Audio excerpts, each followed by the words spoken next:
En Naucalpan, José Morales Trenado, de 60 años. Para quienes no recuerdan quién fue Esteban Mayo, el astrólogo, fue el actor que interpretó al chofer de la película Subida al cielo, junto con Lidia Prado y otros más. También se dedicó al físico-culturismo y llegó a ser uno de los cuerpos más atléticos de México. Su verdadero nombre fue Esteban Márquez.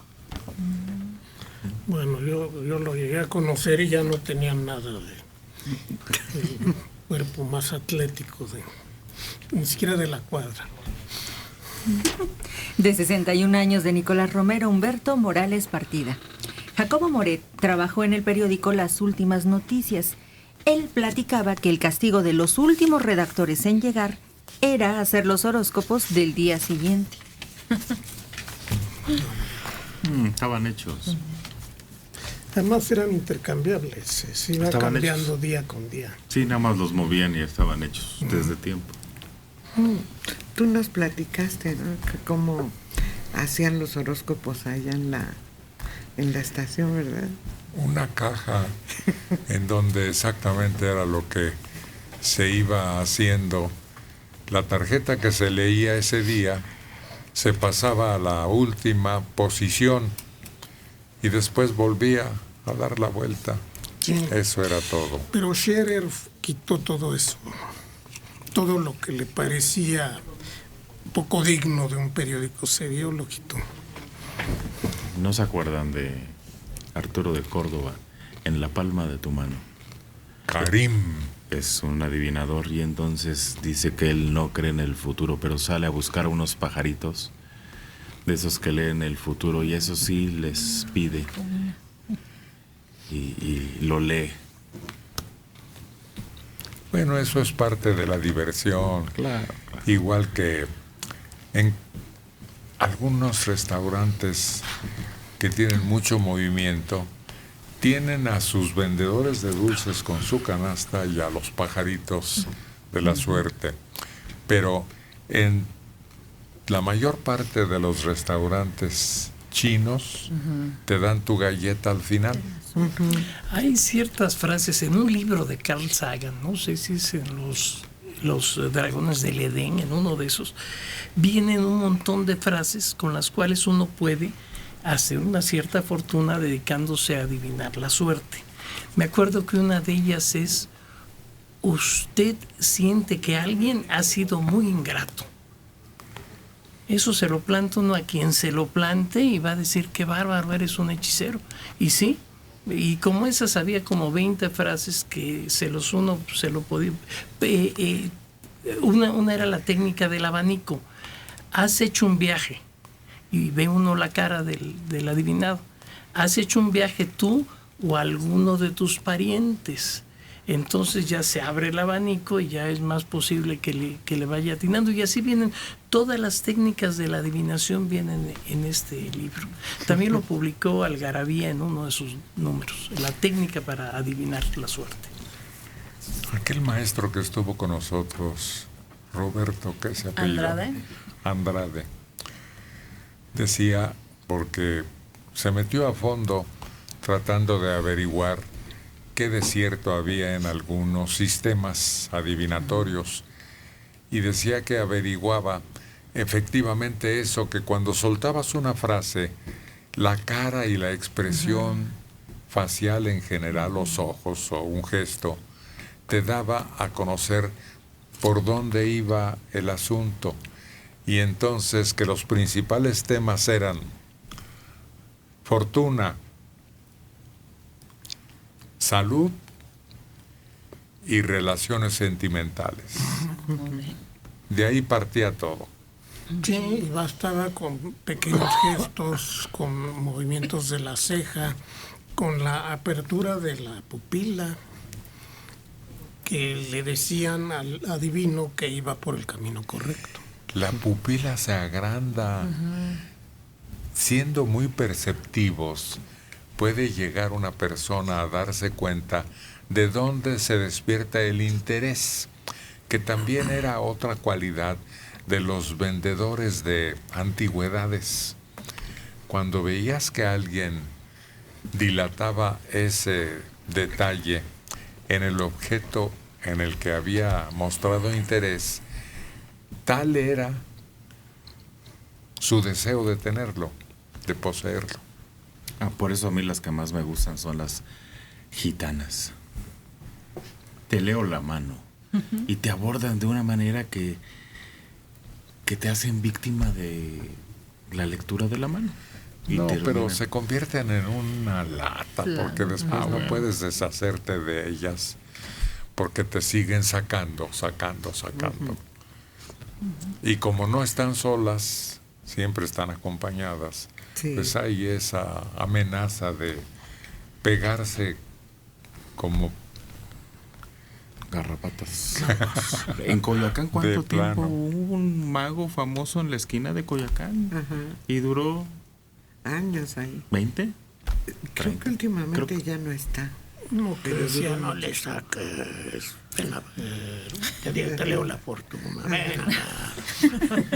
El tarot, encontramos letreros en las colonias más populares.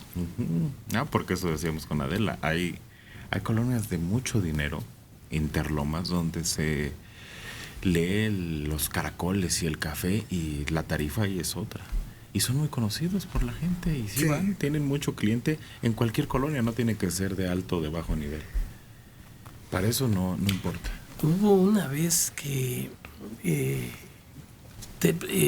Randy se enfrenta a las mejores adivinadoras de Rusia, que eran tan famosas que habían ayudado a la policía a resolver ciertos crímenes, e incluso la policía los buscaba para eso. Y él precisamente intenta no hacer ningún movimiento para que no tengan forma de guiarse. Y les lleva la foto de un hombre muy bien parecido y le pide que le digan qué saben de este hombre. Y dicen un montón de cosas, y al final dice, en lo único que le atinaron un poco es que tuvo alguna pequeña dificultad con alguna mujer. En realidad es Ted Bundy, el asesino serial de mujeres más grande de la historia de los Estados Unidos. Y no le dieron jamás a quién era esta persona, porque bueno, eran épocas que no existía el internet y no había tanto comunicación, no tuvieron ni la menor idea de quién era este hombre tan bien parecido, porque Ted Bundy era muy bien parecido, y por eso se lo lleva Randy a propósito, para que no tuvieran ninguna deducción por su físico.